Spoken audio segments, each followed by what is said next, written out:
Bonjour à tous, le coup d'envoi du salon de Francfort a été donné. Nos envoyés spéciaux, Maël, Jean-Philippe et Benjamin, arpentent déjà les allées du salon. En attendant de profiter de leur reportage exclusif, découvrons sans plus attendre quelques vedettes déjà dévoilées chez Jaguar, BMW et Porsche. Mais sans plus attendre, place à l'actualité des constructeurs français.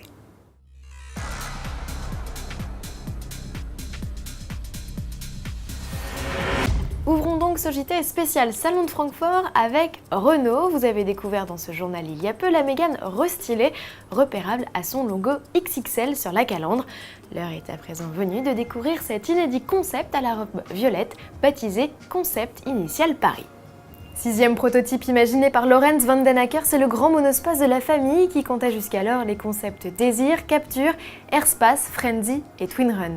Ce concept au faux air de SUV nous montre un aperçu du remplaçant de l'espace.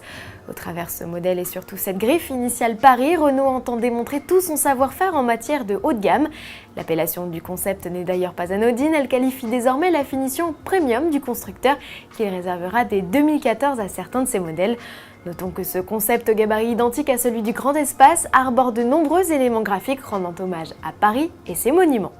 Filons à présent du côté de chez Peugeot pour découvrir une vidéo, celle du RCZ-R, le coupé et modèle de série le plus sportif de la marque au Lyon, est allé se dégourdir les soupapes sur piste.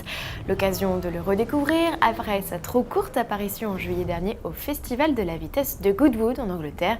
Ce clip lance donc très officiellement la carrière du bolide de 270 chevaux que l'on attend en concession dès le début de l'année 2014. Le tarif devrait lui avoisiner les 40 000 €. Direction à présent le stand Jaguar où trône fièrement le CX-17 Sport Crossover. Sous ce nom de code se cache en fait le tout premier SUV de la firme au félin. Encore à l'état de concept, le baroudeur futur concurrent des Audi Q5 et BMW X3 ne devrait cependant voir le jour qu'en 2016. Il inaugure une inédite plateforme qui constituera dès 2015 la base de modèles plus accessibles chez Jaguar. À bord, le CX-17 fait la part belle aux technologies intégrant notamment un réseau multi-écran d'infodivertissement qui permettra aux passagers de communiquer entre eux ou avec l'extérieur via les réseaux sociaux. Le coffre renferme lui 2 sièges d'appoint. Des strapontins dont la BMW i8 profite également.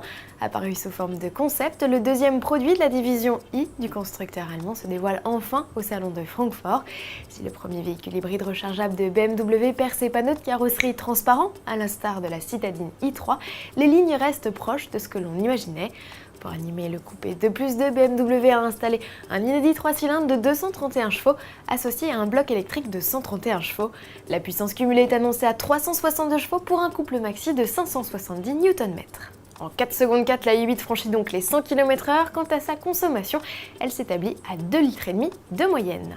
Un peu plus gourmande, la 918 Spider, la consommation de la super sportive est annoncée à 3 litres au 100, mais le bolide découvrable de Porsche ne renferme pas la même cavalerie. La 918 Spider, c'est 608 chevaux tirés d'un V8 atmosphérique, 156 d'un moteur électrique placé à l'arrière et 129 d'un second installé à l'avant. Une association qui permet au final d'annoncer au cumulé 887 chevaux et 1280 Nm de couple. Le 0 à 100 km/h est expédié en 2 secondes 8 et la vitesse maxi pointe à 345 km/h. Des performances équivalentes à la Ferrari, la redoutable hypercar du cheval cabré. Comme pour cette dernière, seuls les plus fortunés pourront rouler à son bord puisque le ticket d'entrée du modèle est établi à 781 000 €, auquel Porsche réclame une caution de 150 000 €. Alors avis aux intéressés, il reste encore quelques exemplaires à vendre. Rendez-vous donc dans le JT de mercredi pour découvrir la suite des nouveautés du salon de Francfort avec en vedette les concepts Peugeot 308R, Citroën Cactus. Nous ferons également la connaissance avec la Ferrari 458 Italia spéciale, le concept Nanook d'Audi ou encore la classe S coupée. À demain.